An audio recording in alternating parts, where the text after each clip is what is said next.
Welcome back to Ride JBI. I'm JB. Today we finished up another custom build on this 2023 Honda CRF250R. To the left of me, I have a set of the Showa 49mm twin chamber forks that come on the bike. And we did a few modifications to them in terms of how we revalved it and also the coatings we did as well. And I'll go through with that step by step for you. All of the products and services and coatings that we're going to cover in this video, you can also find at ridejbi.com. That is very rich with detailed product information, supporting photos and supporting videos as well. We'll have links in the description below for where you can find all that information. So to get right into it, again, these forks are going on to a 2023 Honda CRF250R. They're going up to the northern Nevada area in the Reno area, and it's going to be ridden in motocross. I happen to be from the Reno, Nevada area, so it's always fun for me to be serving that area and helping out people back home and riding tracks that I grew up riding myself. So as you can see, we got a really cool custom set of suspension next to us. Most importantly, we did our JBI Spec Honda CRF Pro Fork revalve. That is us revalving the internals of the damper unit that you see here, and also changing out additional hard parts during that time as well. One of those key hard parts is our JBI titanium. It's not titanium. This one's aluminum, but we sell many other subvalves that have a smaller thread, and we make those out of titanium so that way they're stronger. This is an M12 thread, so it's pretty freaking big, and you don't have to worry about it breaking if you try to over torque it. So anyways, this is our JBI subvalve, and these give these forks a much plusher and smoother feel. The reason for that is they flow a lot more oil than the stock ones do. So instead of the stock subvalve being the bottleneck or the constrictor, and instead it is the valving, and it is the compression clicker, because that's what this interacts with. That is our bottleneck or our constrictor, and that's what we want. We don't want a fixed part to be the restrictor or bottleneck in it. So that's one of our key parts in this. Another part of it is our JBI volume spacers that go up here. That allows us to manipulate the internal air volume inside of the fork without having to add oil. There are times you want to add oil to the fork, and there are other times there are not. Reason being, adding oil has a dual effect. When we add oil to the fork, we reduce the air volume in there, but we also alter the relationship, and or we can call it the engagement point of the spring perch, meaning when this fork compresses, at some point the spring perch is going to engage oil in the outer chamber. So sometimes we don't want to alter that relationship. We're really happy with the oil volume we have in there, but we still want to manipulate the air volume. Reason being is because that allows us to manipulate how progressive the fork feels. So as the fork compresses through travel, we can manipulate how progressively stiff it gets. So that's one of the mods that's part of that as well. Also, we installed our JBI titanium leaf spring washers. That updates the mid-valve to the leaf spring style mid-valve. For 2025, Honda is advertising that their new forks have what's called a bending control valve. I don't have all the details on this yet, but what I believe, this is their version of what they call a leaf spring style mid-valve.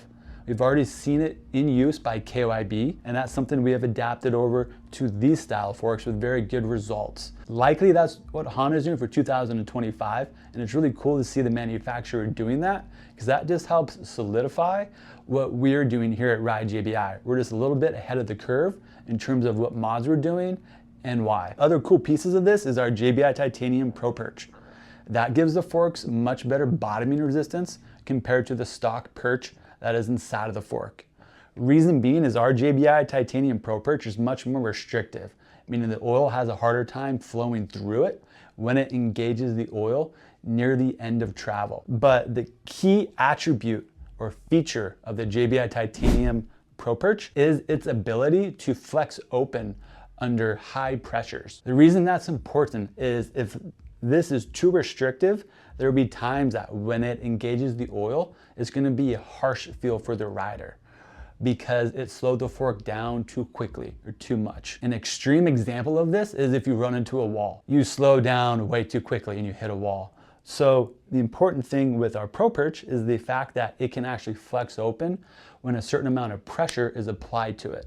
So what that allows is for the perch to always give you the best amount of bottoming resistance possible without it ever being too stiff and giving you negative feel or feedback as a rider. Of course, we have our polished fork springs that go with this. These are from K-Tech, so they already come polished, which is awesome.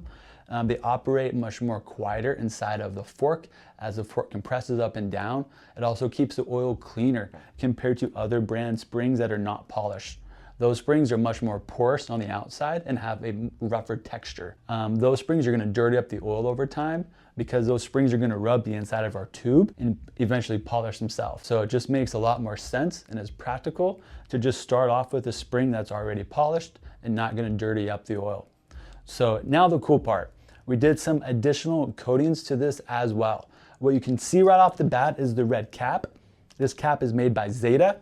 It offers a finger clicker adjustment for compression, and it also allows for an air bleeder with finger accessibility as well. Truth be told, I'm not a huge fan of the air bleeders. I think there should just be a screw that holds it in there because it's really important that we encapsulate the oil and the air inside of this fork and have very minimal bleed or leak by anywhere. The reason why your forks feel soft when your fork seals leak is because as your fork compresses, it's not able to build up the same amount of pressure. So if we have any leaks in the fork, it's just working against us. I'm not saying these leak, but I'm just a bigger fan of the bleed screws on it.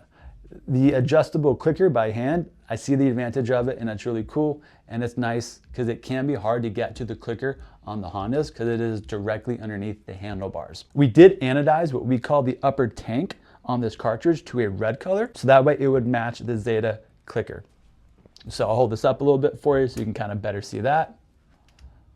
So it gives a nice continuous red color, just gives it a really clean looking kind of factory look. And then up here is the complete fork that we already built. We got one done already, and I'll show this off to you guys. So we did a Cerakoted lug in a gloss black, our JBI titanium rainbow bolts, a blue coating on the lower tube, and then these are actually the Works Edition upper tubes that you would get from a Works Edition CRF250R WE for it. So really clean build. The customer wanted to do something similar to the HRC Hondas, but with a little twist for his own just aesthetic and taste. And I think these are some of the coolest looking forks that, well, God, I guess I say that about everything. It's just really cool to get to build this stuff. One, it's fun to build suspension in general, especially good performance suspension. And then two, it's a lot of fun when people give you the opportunity to build some cool custom stuff with it as well. I'm just really appreciative of that. Because again, it's fun just building good suspension to begin with, but to make it look badass as well, just thank you guys. Like, it means a lot. So this is what we got for this custom build. Our Honda settings have been performing quite well. We've been getting very, very good feedback from everybody. Now this customer is gonna have a set of forks that look just as good as they're going to perform. Since we touched on the topic of the 25 a little bit, I'm really excited to see what Honda has in store. Because in my opinion, as bad as the chassis got a bad rap, a lot of it was suspension based. Once we started getting much better fork settings on the Hondas, the bike started working a lot better. So with Honda attacking that twofold by updating the frame and the suspension, I'm thinking these 25 bikes might be pretty rad. I'm not gonna get too far off topic. Thanks for checking us out. Again, everything I talked about in this video can be found at ridejbi.com.